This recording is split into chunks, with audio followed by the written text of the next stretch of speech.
So this is step one, doing a live stream. Can I record this? You can, yeah, whatever you want. It's just on. I'm just video recording it, and I'd like to upload it to the studio. Huh? I'm also picking at my feet. You doing what? Picking my feet. Oh, they can't see that. Oh, okay. So, what did you want? What I was just saying, like my goals? Yeah, goals. What I want to do is, so stage one was the live stream, getting everyone to see what's happening, and now that sort of, I guess I've influenced a lot of people to pick that up and start doing it too. I want to take the next step and create a way for everyone. Well, I'll explain why this is important. Today, I had 2,000 viewers, and a lot of other people had between 50 and like 200. And there's no reason we shouldn't all have an equal amount of viewers, just depending on who's watching, who has the better commentary or what's the better vantage point. It should be pretty equal. So I'm going to create a super channel system with some friends, so that that'll happen. Then after that, obviously we have the drone with the technology. I just want to keep improving this. The drone. Yeah, I just want to keep improving and taking the next step. And the way I describe it to my friend is, I'm like the dude in so it's a post-apocalyptic zombie wasteland, and I'm walking down the gun rack, and there's people behind me with shotguns, and I'm throwing them ammo and weapons, and they're blowing the zombie heads off behind me. And essentially, like, I just want to be able to provide and expand on the tools so that people can say, what else can we do, and say, here, and I give them the next weapon. So these drones are cheap, and I'm working with some people. Essentially, Sam's creating the software for it, and then I'm really lightweight, conceptualizing and field testing it. So, but this is what I'm talking about. This thing can be easily strapped to a bag, and then someone, Sky, anybody, can be walking with this on their backpack and say, okay, we're being blocked right now. We can't see. I'm sending the drone in the air, and they shoot straight up, stream straight to the drone to the internet. Yeah. So then we're going to create the super channel, the media map, team stream, all these things so that more people can have access to sharing information. Nice.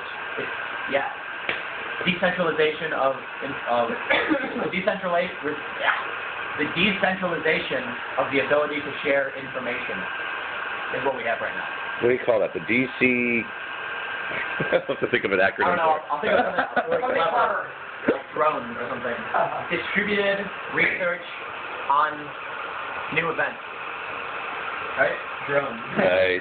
That's funny, because I was going to go under, he wanted me to be Drone as my moniker, because my first and last name or whatever, but for people watching this right now, what was your background? How did you get started? Like, what happened? Occupy Wall Street? Yeah. I worked in the nonprofit. I've been doing activism my whole life. Skateboarding, playing music, for the most part. Well, where? Here in West Coast or East Coast? I'm from Chicago. Oh, nice. Okay. Yeah. I lived in Seattle, Los Angeles, Denver, Virginia, and now New York, and I'm back in California for a few days. Nice. But I get pretty pissed off when people say, the world is this way, the world is this way, and I say so, and then someone else says, no, you're not, the world is this way, you're wrong. No, the world is that way, you're both wrong. And the truth is, everybody really just wants the same thing. They want food, security, and friends and family, the creature comforts. So everyone wants the same thing, but they disagree on how to get it. And now they're all arguing and fighting each other for no reason. So the why is similar, but the how is different. Yes, exactly. So, for example, I saw two people arguing over Obamacare. And one guy said, my health care is too expensive, it's not fair, it's Obama's fault. The other guy said, Obama made affordable health care for a lot of people. And I said, wait, you both just want affordable health care, right? And they're like, yes. I said, okay, so instead of fighting about it, you should be sitting down and creating the map on how to build affordable health care for everyone.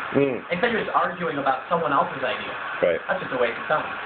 So, what I want to do is make the ability, I want people to be able to share information as quickly as possible and equally. Whereas right now you'll have one editor in a newsroom saying, this information is not important to leak. Now we have 20,000 people on a live stream saying, this isn't important, this isn't, someone else says, well this isn't, and then you have a distributed thought process. So it's basically like they say that 1,000 computers is just as strong as one supercomputer and vice versa. I would rather have 20,000 editors computing with all their great minds than one person deciding for themselves. And that's what we're going to do. Drones, aerial views, just the decentralization of the ability to share information.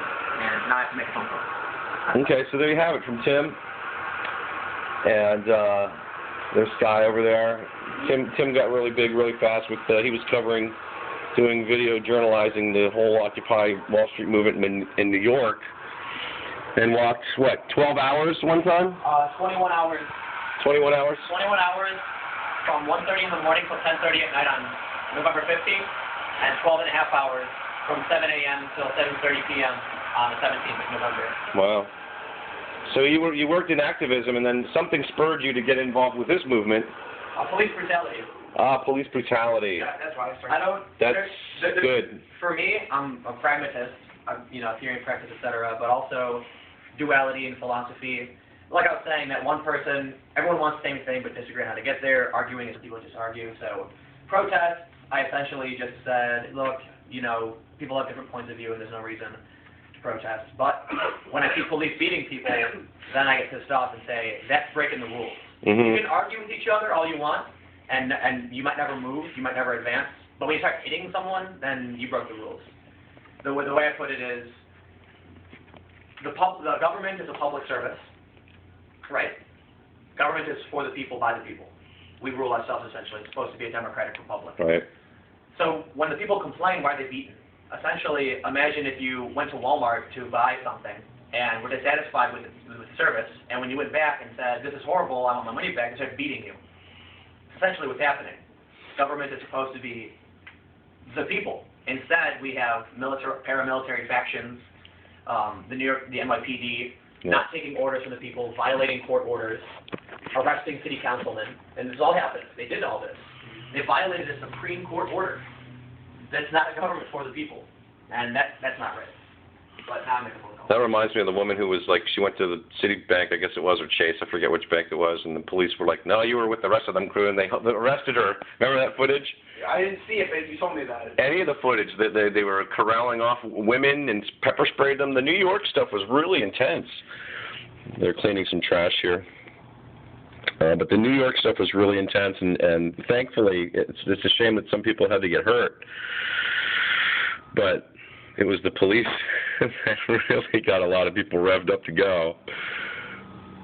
And for some of us, this is just a revisiting of 9/11 and Bush getting in office when this whole movement should have happened. But, we're not too far behind.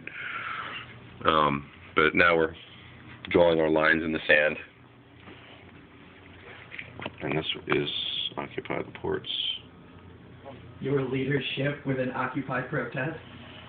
How is Pool incorporating live streaming of Ustream into its protest activity?